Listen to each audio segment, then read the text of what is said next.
মুশরিকা নারীকে বিবাহ করবে না, জানাকার পুরুষের কাছে মেয়ে বিবাহ দিবে না, মুশরিক পুরুষের কাছে তোমরা বিবাহ দিবে না। ওয়াহুররিমা যালিকা আলাল মুমিনিন, এটা সাধারণ যারা মুমিন তাদের উপরে হারাম করে দেওয়া হয়েছে। মেয়ে বিবাহ দিতে হবে মুসলিমের কাছে, বিবাহ করতে হবে মুসলিম নারী। জেনাকারিনী মহিলাকে বিবাহ করা যাবে না, জেনাকার কোন পুরুষের কাছে বিবাহ দেওয়া যাবে না, নিষিদ্ধ করেছেন আল্লাহ সুবহানাহু ওয়া তাআলা। বিবাহের ক্ষেত্রে আমাদেরকে আরো কিছু নিয়ম নীতি নীতিমালা অবলম্বন করতে হবে। তিরমিজির হাদিস সহিহ, আল্লাহ নবী বলছেন, ইজা খাতাবা ইলাইকুম মান তারদাউনা দীনাহু ওয়া খুলুকাহু ফাজাওয়াজুহু। যখন দ্বীনদার ছেলের পক্ষ থেকে মেয়েকে বিবাহের প্রস্তাব দেওয়া হয়, তখন তোমরা দ্বীনদার ছেলের কাছে মেয়ে বিবাহ দাও।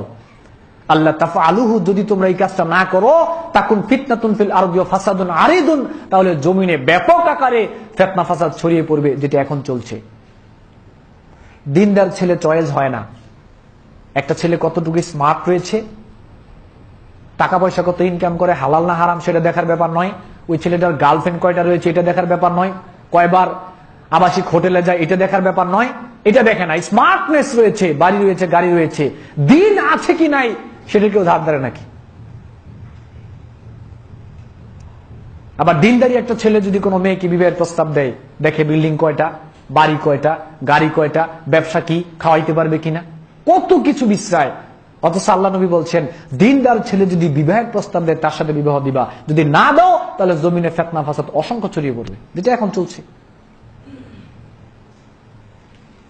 বুখারী মুসলিমের হাদিস, আল্লাহ নবী বলছেন, তুনকাহুল মারাতু লিআরবাইন লিমালিহা ওয়া লিজামালিহা ওয়া লিহাসাবিহা ওয়া লিদীনিহা ফাজফার বিযাতি দ্বীন তারিবাত ইয়াদাকা। সাধারণ আমরা যারা পুরুষ, আল্লাহ নবী বলেছেন, পুরুষ মানুষ মেয়েকে বিবাহ করে চারটা গুণ দেখে। পুরুষ প্রথমে দেখে তার বংশমর্যাদা, তার সম্পদ, তার সৌন্দর্য, তার দিন। আল্লাহ নবী বলেন, জি না, আমি চারটা জিনিস দেখে বিবাহ করার কথা বলি না। আমার নবীর নীতি হচ্ছে একটা জিনিস দেখে বিবাহ করবা, নারীর যদি দিনদারি থাকে তাকে বিবাহ করো। বিল্ডিং থাকুক আর না থাকুক তাতে আসা যায় না, বাড়ি গাড়ি থাকুক আর না থাকুক তাতে আসা যায় না, বংশমর্যাদা থাকুক আর না থাকুক তাতে আসা যায় না। মেয়েটা দিনদারি হলে তাকেই বিবাহ করো। দিন থাকার পরে বাকিগুলো থাকলে ভালো। কিন্তু দিন নাই, বাকিগুলো রয়েছে, আমরা প্রাধান্য দিচ্ছি ওইটা। দিন আছে, বাকিগুলো নাই, এটাকে আমরা আজকে প্রাধান্য দিচ্ছি না। জানাকার মহিলা, জানাকার মেয়ে, জানাকার ছেলে, বর্তমান যে সিচুয়েশন, রাস্তাঘাট, কলেজ, ইউনিভার্সিটি যেখানে যাবেন আপনি, বর্তমান সময়ের 75% উপরে মেয়ে তারা অপবিত্র। 75% মেয়ে হয় কোনো বন্ধুর সাথে রিস্কায় চলেছে, তার গায়ে হাত পড়েছে, অথবা কোনো গার্লফ্রেন্ডের সাথে জানায় লিপ্ত হয়েছে, অথবা কোনো ছেলের সাথে বসে আড্ডা মারছে, ছেলের উরুর উপরে মাথা দিয়ে শুয়ে আছে। 75% মেয়ে আপনি দেখবেন তারা অপবিত্র। কেউ সরাসরি জানায় লিপ্ত, কেউ হাতের জানায় লিপ্ত, কেউ চোখের জানায় লিপ্ত, কেউ মুখের জানায় লিপ্ত। 75% উপরের মেয়ে বাংলার জমিনে আজকে তারা ধ্বংসের পথে চলে গিয়েছে। দিনদারি মেয়ে দেখে আপনার ছেলেকে বিবাহ করাতে হবে, দিনদারি ছেলে দেখে আপনার মেয়েকে বিবাহ দিতে হবে। কেন দিনদার আপনার ভালো লাগে না কেন? আপনাকে একটা পার্থক্য দেখাই। বুখারী শরীফ যদি আপনি খোলেন, রিয়াদুস সালিহিনের প্রথম খণ্ডে হাদিস পাবেন। আল্লাহ রাসূল বলছেন যে, মাররা রাজুলুন ইনদান নবী সাল্লাল্লাহু আলাইহি ওয়াসাল্লাম ওয়া ইনদাহু জালিসুন মা রায়ুকা ফি হাযা। আল্লাহ নবী বসা, পাশে একটা লোক বসা, আর একটা লোক এদিক দিয়ে যাচ্ছে।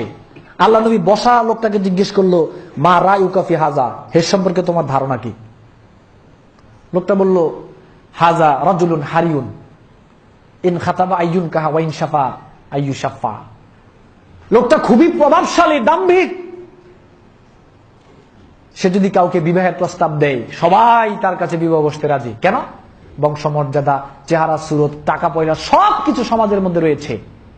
সে যদি কোনো ব্যাপারে সুপারিশ করে, তার সুপারিশ সবাই কবুল করে, তার কথা সবাই শোনে।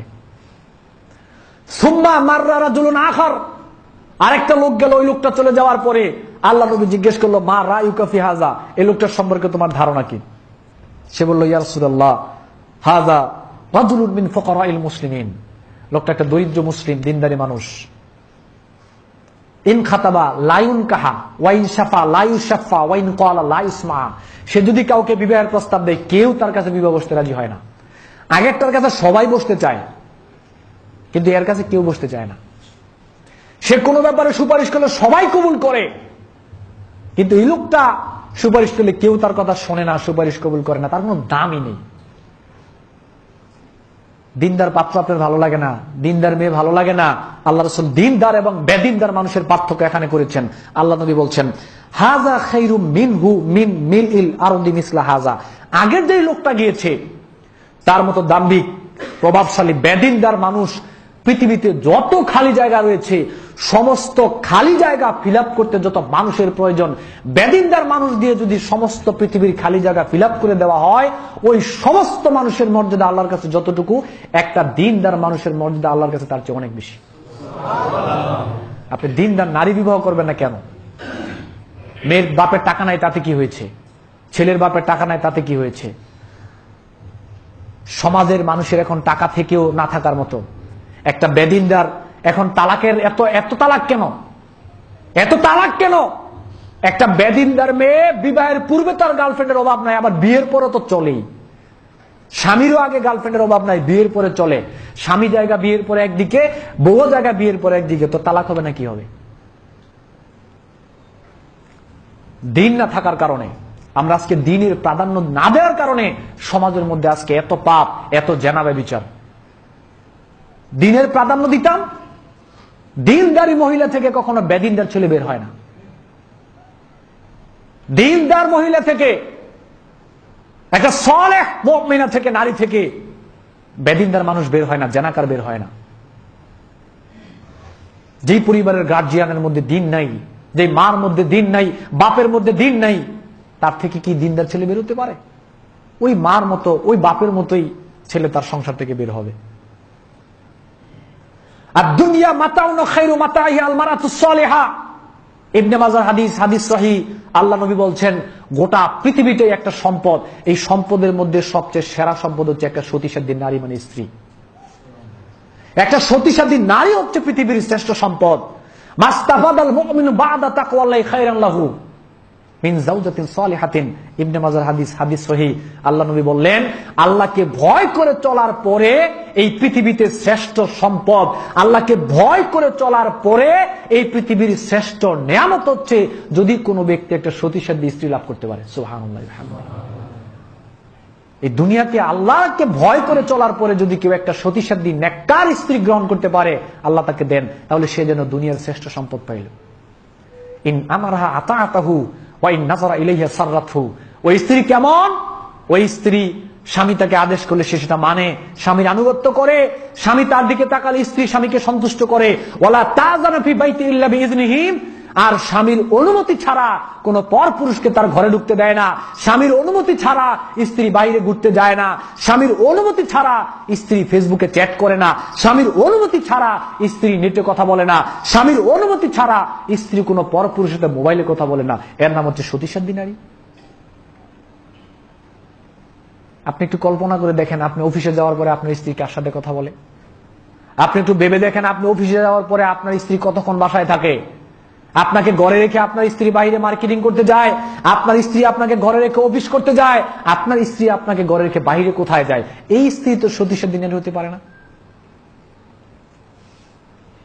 স্বামীর অনুমতির যে ব্যক্তি তাওয়াক্কা করে না, স্বামীকে যে স্ত্রী মূল্যায়ন করে না, এই স্ত্রী সতীসাধ্যী নারী হতে পারে না।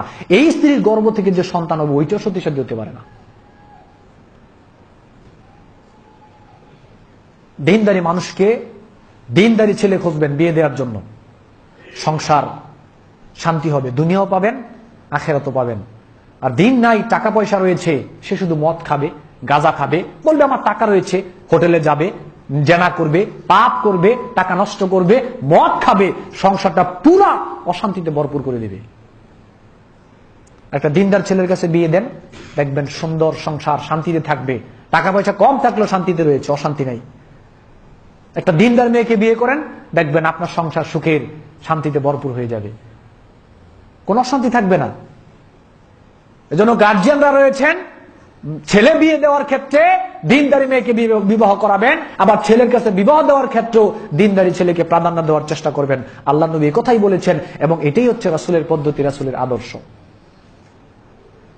আরেকটা হাদিস আছে, যে তাজাওয়াজাল ওয়াদুদাল ওয়ালুদা ফাইন্নী মুকাসসিরুন বিকুমুল উমামা, এটা ইবনে মাজার হাদিস। বিবাহ করার ক্ষেত্রে যদি এরকম মেয়ে বিবাহ করা যায় যে অধিক সন্তান গর্ভে ধারণ করার ক্ষমতা রাখে, এটা ভালো। এটা বুঝবেন কিভাবে? তার বংশগত পিছনের লাইফ দেখবেন। তার বংশীয়ভাবে যদি সন্তান বেশি জন্মায়, তাহলে ওই বংশে বিবাহ করার জন্য রাসূল সাল্লাল্লাহু আলাইহি সাল্লাম বলেছেন। বিবাহ একটা ইবাদত। এই বিবাহ সম্পাদন করতে হবে রাসূল সাল্লাল্লাহু আলাইহি সাল্লামের পদ্ধতিতে, আল্লাহ নবীর পদ্ধতির বাহিরে যাওয়া যাবে না।